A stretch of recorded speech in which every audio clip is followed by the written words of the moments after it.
Hello बच्चों, खेरामा GTC classes में आपका स्वागत है।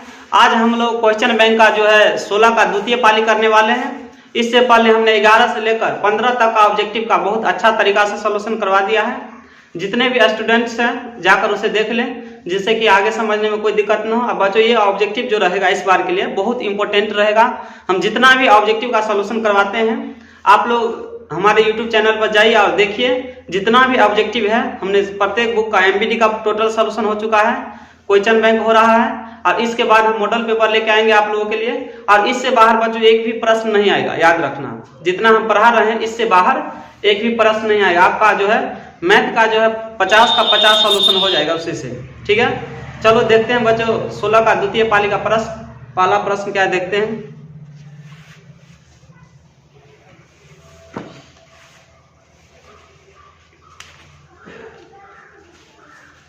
पहला प्रश्न क्या दिया गया है, ध्यान देना।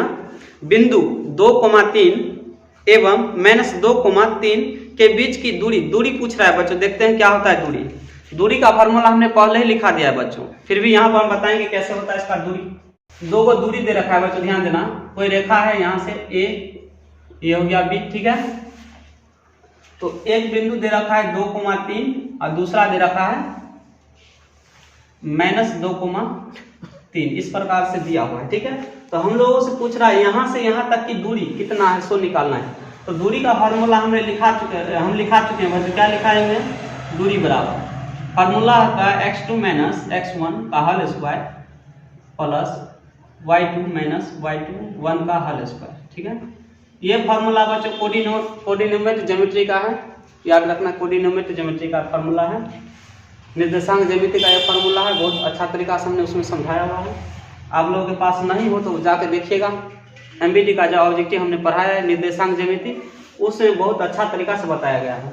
तो x2 क्या होता है बच्चों, ध्यान देना। ये होता है x1, ये होता है y1, ठीक है।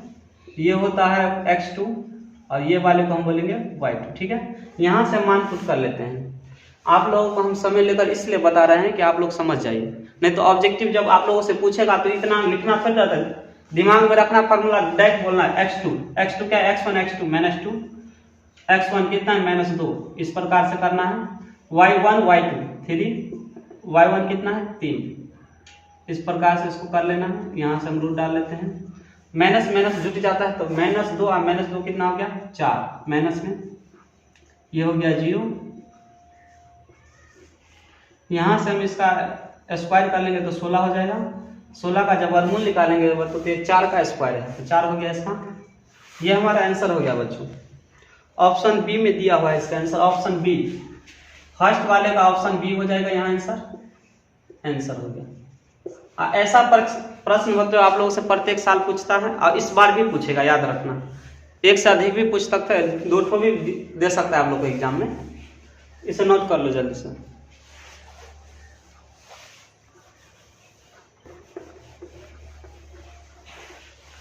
दूसरा प्रश्न देखते हैं क्या है।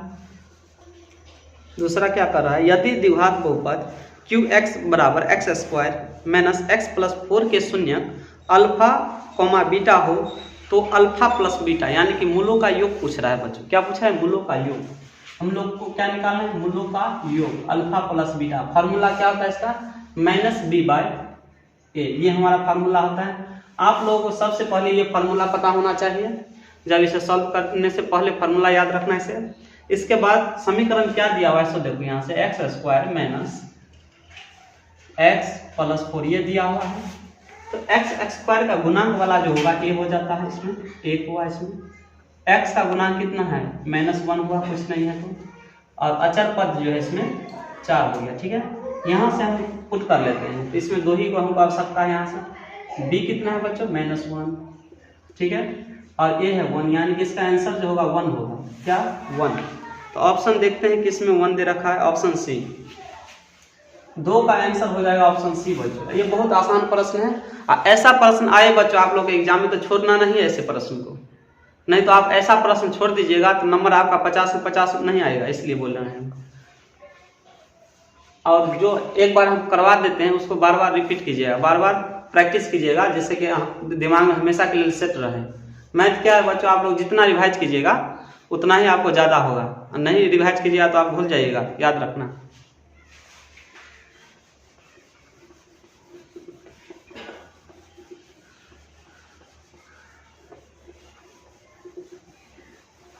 बच्चों वीडियो अच्छा लगे तो आप लाइक और सब्सक्राइब भी कीजिएगा। 4 नंबर का प्रश्न देखते हैं। 4 बहुत आसान प्रश्न। ऑब्जेक्टिव बच्चों एग्जाम में आप पहले से इजी कर दिया गया है। पहले ऑब्जेक्टिव नहीं था तो सवाल भी कुछ ज़्यादा नहीं मिलता था। अब ऑब्जेक्टिव के साथ साथ बहुत एक्स्ट्रा भी प्रश्न दिया जाता है, अतिरिक्त दिया जाता है, जिससे कि जो हो सो बना लो। ठीक है, ये फार्मूला है सेक स्क्वायर थीटा -1 बोल रहा है, किसका फार्मूला है देखते हैं। सेक स्क्वायर थीटा -1 बोल रहा है, किसका फार्मूला है। सबसे पहले तो आपको पता होना चाहिए क्या कि sec square theta minus tan square theta बराबर 1 होता है। ये हमेशा आपको याद रहना चाहिए। यहीं से ये फार्मूला बन के आता है बच्चों। कोई भी फार्मूला है यहीं से बन के इसी ग्रुप का इसमें आता है फार्मूला। कैसे वो देख लो। मान लो यहाँ पर यहाँ से हम टेन स्क्वायर लिखते हैं, यहाँ से टेन स्क्वायर थीटा, ये पहले से 1 है। ठीक है, और ये प्लस है, उस साइड गया तो क्या हो जाएगा माइनस। ठीक है, सेक स्क्वायर थीटा हो गया। ठीक है, इसमें माइनस पहले से है, यहीं से बन के आता है। कैसे बन के आता है सो आप लोगों को बता रहे हैं। ये फार्मूला सबको हमेशा रटना नहीं रहता है, याद रहना चाहिए। Sec square theta minus tan square theta बराबर 1 होता है, तब सेक स्क्वायर थीटा -1 बराबर क्या होगा। तो यहाँ से देखो इसमें माइनस है, हम यहाँ से एक माइनस कॉमन ले लेते हैं। ध्यान देना, माइनस से हम बाहर निकाल लेते हैं। यहाँ से जब निकाल लिए माइनस तो ये आ गया प्लस में, तो पहले लिख लेते हैं इसको सेक स्क्वायर थीटा। ये प्लस था तो अब तो माइनस हो गया, जब माइनस निकाल लिया तो इसको इस साइड लिखते हैं इस प्रकार से। ये माइनस माइनस कट गया, बचा हमारे पास क्या टेन स्क्वायर थीटा बराबर सेक स्क्वायर थीटा -1। ये आ गया हमारा फार्मूला, यानी कि ये जो फार्मूला है टेन स्क्वायर थीटा का फार्मूला है। ठीक है, आप लोग इसे दिमाग में सेट रखना, किसका फार्मूला है, टेन स्क्वायर थीटा का। अब देखते हैं कि टेन स्क्वायर थीटा है कितने ऑप्शन में। तो ऑप्शन सी में दिया हुआ है। कौन सा ऑप्शन होगा, ऑप्शन सी। ठीक है, जल्दी से इसे नोट कर लो, चाहे स्क्रीनशॉट ले लो। ठीक है,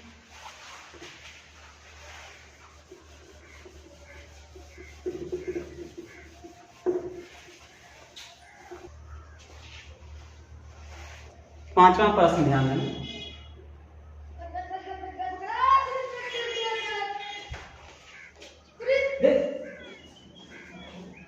पांचवा प्रश्न जो है बच्चों ध्यान देना, यदि L समांतर M हो तब D का मान पूछ रहा है। तो फिगर देख लेना, ये बहुत आसान प्रश्न होता है। ऐसा फिगर वाला भी जितना भी प्रश्न रहता है बच्चों सबसे आसान प्रश्न रहता है।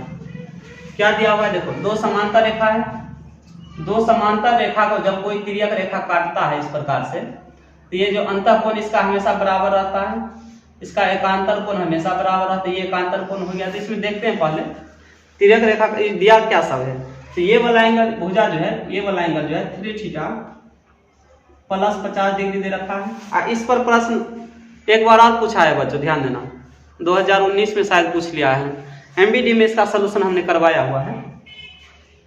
और यहाँ पर दे रखा है 2 थीटा 2D प्लस 20 डिग्री। इसमें पूछ रहा है D का मान ज्ञात करेंगे। याद रखना आप लोग, ये जो अंतःकोण होते हैं, अंतःकोण हमेशा संपूरक होता है, यानी कि संपूरक कोण होता है 180 के बराबर। जब दो कोणों का योग 180 के बराबर हो उसे हम संपूरक कोण कहते हैं।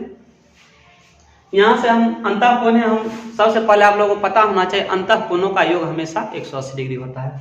तो ये अंतःकोणों को हम जोड़ लेते हैं और 180 इसके बराबर में लिखेंगे। ठीक है, यहाँ से लिखते हैं 3D प्लस 20 डिग्री ऐड कर लेते हैं, क्योंकि अंतःकोणों का योग जो होता है इन दोनों को जोड़कर बच्चों क्या करना है 180 के बराबर कर लेना। ठीक है, 2D प्लस 20 डिग्री ये हो गया 180 डिग्री के बराबर। ठीक है, यहाँ से हम लोग 2D और 3D और 2D को ऐड करेंगे तो 5D होगा प्लस 20, सॉरी बच्चों यहाँ पर 50 दिया हुआ था, 50 होगा ये में 50 यहाँ पर 50 और 20 हो गया 70 डिग्री। यहाँ 180 है, जब ये प्लस है इसको उस साइड ले जाएंगे बच्चों तो क्या हो जाएगा माइनस 180 माइनस 70 डिग्री। ठीक है, या 5D बराबर यहाँ से घटा लेंगे तो कितना होगा 110 और 5 से इसको डिवाइड करेंगे तो कितना होगा बच्चों 22 डिग्री। ठीक है, यानी कि D का मान जो है हम लोगों को कितना आ गया बच्चों 22 डिग्री। देखते हैं ऑप्शन में है कि नहीं। ऑप्शन ए हो जाएगा बच्चों इसका, ऑप्शन ए। 5 का क्या आंसर हो गया, ऑप्शन ए। ठीक है बच्चों, बता दे कि एग्जाम में जो है अब की बार जो 18 से लागू कर दिया गया है, ऑब्जेक्टिव की जनसंख्या कुछ ज्यादा है। अब 21 में क्या किया है, 100 ऑब्जेक्टिव में से 50 को सोल्यूशन मांगता है एग्जाम में। ठीक है, तो आप लोग ध्यान देना कि 100 ज्यादा ऑब्जेक्टिव रहेगा तो आप लोगों को बनाना कौन सा सवाल है जिसमें पेन न चलाना पड़े, वैसा सवाल बनाना जिससे कि गलती होने का चांस नहीं रहेगा उसमें। अब पेन चलाने वाला में हो सकता है आप लोग गलती बना लोगे, इसलिए उसको छोड़ देना है। जो 1 लाइन या 2 लाइन में बन जाए उसी को टच करना है, बाकी को छोड़ देना है, क्योंकि 100 ऑब्जेक्टिव है, जाहिर सी बात है कि 50 ऑब्जेक्टिव आप लोगों से आसानी से सॉल्व हो जाएगा। ठीक है, और ये वीडियो सब हम बना रहे हैं, उसको बार बार देखना। बार बार देखने से क्या होगा, आप लोगों का प्रैक्टिस जो है दुगना स्ट्रॉन्ग हो जाएगा, और जितना ही प्रश्न दिमाग में हमेशा सेट रहेगा। कितना प्रश्न जो है रिपीट, ज्यादा से ज्यादा प्रश्न रिपीट करता है, यानी कि 100 प्रश्न पूछता है उसमें से 20 या 25% प्रश्न जो है रिपीटेड रहता है, याद रखना आप लोग। ठीक है, हमारा जो ऑब्जेक्टिव एमबीडी है क्वेश्चन बैंक और मॉडल पेपर करवाएंगे, यदि आप लोग उससे कर लेते हैं तो मैथ का जो हम बता दें कि 95% जो है मार्क उसी से आ जाएगा आप लोग। ठीक है, अगला प्रश्न देखते हैं, इसे नोट कर लो।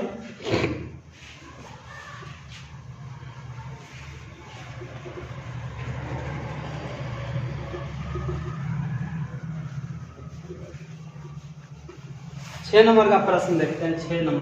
6 नंबर का क्या है, यदि ई कोई घटना है तब पीई प्लस पीई डैश का मान, पीई डैश का मतलब होता है पीई यानी प्रयोक्ता नहीं होने के प्रयोक्ता, याद रखना इसमें डैश देकर संकेत किया गया है, यानी इससे कहने का मतलब पीई प्लस पीई डैश, इसका मान क्या होता है। ये तो फॉर्मूला है, एक बच्चों हमने लिखा दिया है, जब प्रोबेबिलिटी हमने एमबीडी में सोल्यूशन करवाया तो यहाँ पर यह फॉर्मूला बहुत बारीकी से हमने लिखाया हुआ है। इसका मान 1 होता है, इन दोनों का योग 1 होता है। यहाँ से आप लोगों को पूछ लेगा, इस प्रकार से फॉर्मूला एक बन सकता है, आप लोग याद रखना। 1 माइनस इसको इस साइड ले जाएंगे तो माइनस हो जाएगा ये। इस पर बहुत सारे प्रश्न पूछ लेते हैं एग्जाम में। ठीक है, इसका योग तो 1 हो गया। आंसर देखते किस में है, ऑप्शन बी है इसका दिया हुआ। आप लोग इसे नोट कर लेना, डैश का मतलब हो गया ये नहीं होने की प्रयोक्ता। ठीक है, कोई भी होगा दिया रहता है उसका नहीं होने की प्रयोक्ता हुआ ये। ठीक है, मिटा दें इसको।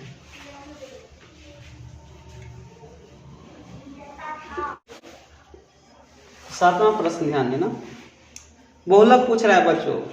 इसे प्रथम पाली का जो 16 का हमने बताया उसमें भी एक बहुलक दिया हुआ था जो बहुत आसान रहता है। फिर समझा देते हैं क्या है दिया हुआ। 3 है, 4, 7, 2, 7, 6, 7 और 9, इस प्रकार के आप पूछ रहा क्या पूछ रहा है हम लोग को, बहुलक, जिसे इंग्लिश में हम लोग मोड बोलते हैं। क्या बोलते हैं, मोड। पूरा बफरिंग हो गया। मोड हम लोग को बहुलक निकालना है। यहाँ से बहुलक क्या होता है बच्चों, सर्वाधिक बार आने वाला, यानी सबसे अधिक बार जो इस पंक्ति में होगा वही हमारा बहुलक है। देखते हैं सबसे बार ज्यादा कौन रिपीट है। 3 एगो है बच्चों, ठीक है। 3, 4 कितना है, एगो है। 2 कितना है, एगो है। 7 बच्चों ध्यान देना, 1, 2, 3 ठो 7, यानी हमारा आंसर जो होगा 7 हो जाएगा आंसर। जो ज्यादा बार रिपीट करे वही हमारा बहुलक है। तो जो कि ऑप्शन में कितना दे रखा है, ऑप्शन दे रखा है सी। ठीक है, ऑप्शन सी हो गया 7वां प्रश्न का आंसर। ठीक है, तो बहुलक का एक फॉर्मूला नोट कर लेना, एक और है, इससे पहले भी इस पर प्रश्न बता दिए हम। बहुलक का एक बहुत इंपॉर्टेंट फार्मूला है, 3 गुने माध्य का माइनस 2 गुने माध्य। ये फार्मूला आप लोग नोट कर लेना। इस बात तो पूछबे करेगा प्रश्न, आप कई बार पूछता है इस फार्मूला पर जो है आप लोगों को बता दें यहाँ से हम कि 3 गुने माध्य का दे देगा, माध्य दे देगा, बोले आप बहुलक ज्ञात कीजिए। ठीक है, नहीं दिया रहेगा तो बोल देगा बहुलक दिया हुआ है, माध्य का दिया हुआ है, माध्य ज्ञात कीजिए। यहाँ से माध्य निकल जाएगा, तीनों निकल सकता है यहाँ से। इसे नोट कर लेना, बहुत इंपॉर्टेंट फार्मूला है।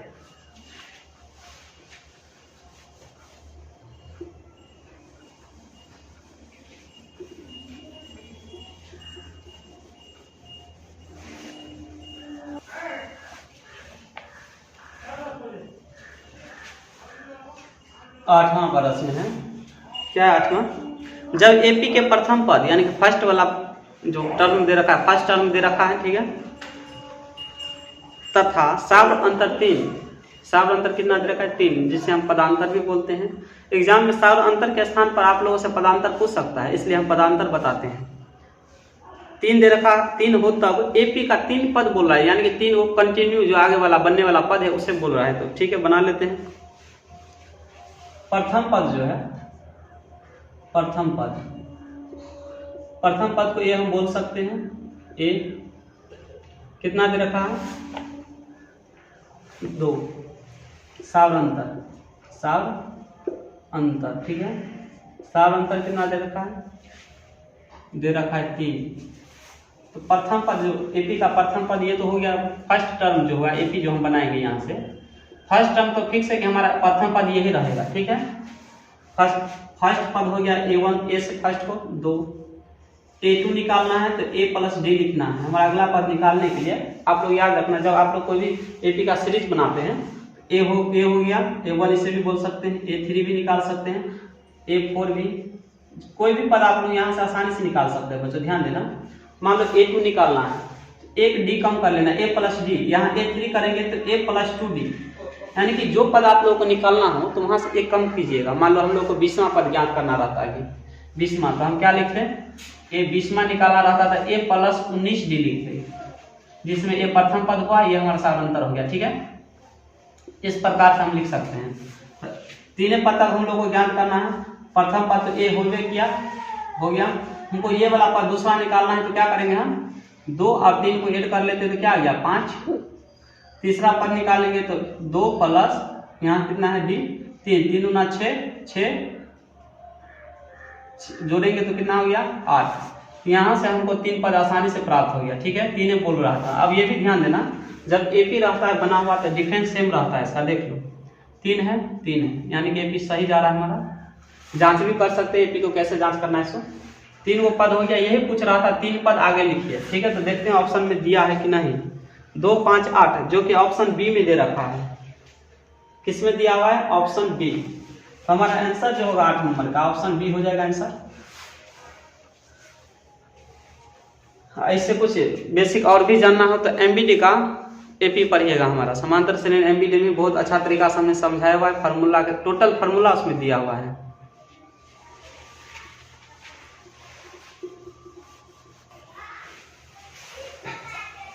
नौवां प्रश्न क्या है, देख लो 9 नंबर का प्रश्न क्या है। sin π/4 माइनस cos π/4 का मान होगा। ध्यान देना बच्चों, sin π/4 माइनस cos π/4, तो याद रखना कल 16 का जो हम प्रथम पाली बताए थे उसमें हमने बहुत अच्छा तरीका से बताया। यदि त्रिकोणमिति है तो पाई का मान इसमें 180 डिग्री लेकर चलना है हमेशा। त्रिकोणमिति जो है, त्रिकोणमिति में पाई का मान कितना लेना चाहिए, हमेशा 180 डिग्री होता है। तो यहाँ से हम ध्यान देना, साइन है बच्चों, हम बता दें कि ये इस प्रकार के प्रश्न में ज्यादातर स्टूडेंट फंस जाता है इसमें, इसको पता नहीं रहता है पाई को क्या ले, ठीक है। कितना बच्चे तो पाई का मान 22/7 भी रख देता है, जो कि मेंसुरेशन में होता है ये सब। यहाँ से हम पाई का मान 180 लिए, 4 है बट्टे में cos 180/4। यहाँ से हम इसको काटेंगे तो कितना होगा 45, कितना होगा 45, ठीक है। इसको भी काटेंगे 45, यानी कि ध्यान देना sin 45 degree minus cos 45 degree. अब ध्यान दो sin 45 का मान होता है 1/√2 माइनस 1/√2। अब ध्यान देना इसका भी आप लोग याद रखना, sin 45 और cos 45 का मान हमेशा बराबर रहता है। अब बताओ यहाँ इसमें से जब इसको घटाएंगे तो क्या होगा, कट जाएगा, बचेगा कितना 0। हमारा आंसर हो गया 0, जो कि ऑप्शन बी में दिया हुआ है। अब बच्चों बता दें, यदि आप लोग इस वीडियो पसंद आए तो लाइक और सब्सक्राइब करना और ज़्यादा से ज़्यादा इसे शेयर करना, जिससे कि आप लोग लाइक और सब्सक्राइब कीजिएगा तो हम लोग को इससे एनर्जी मिलता रहता है, ठीक है।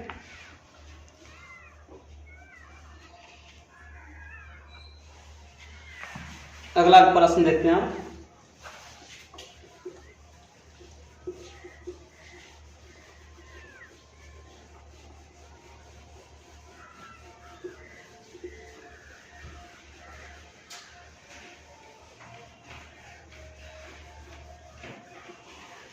आज का लास्ट प्रश्न 10 प्रश्न है इसमें बच्चों।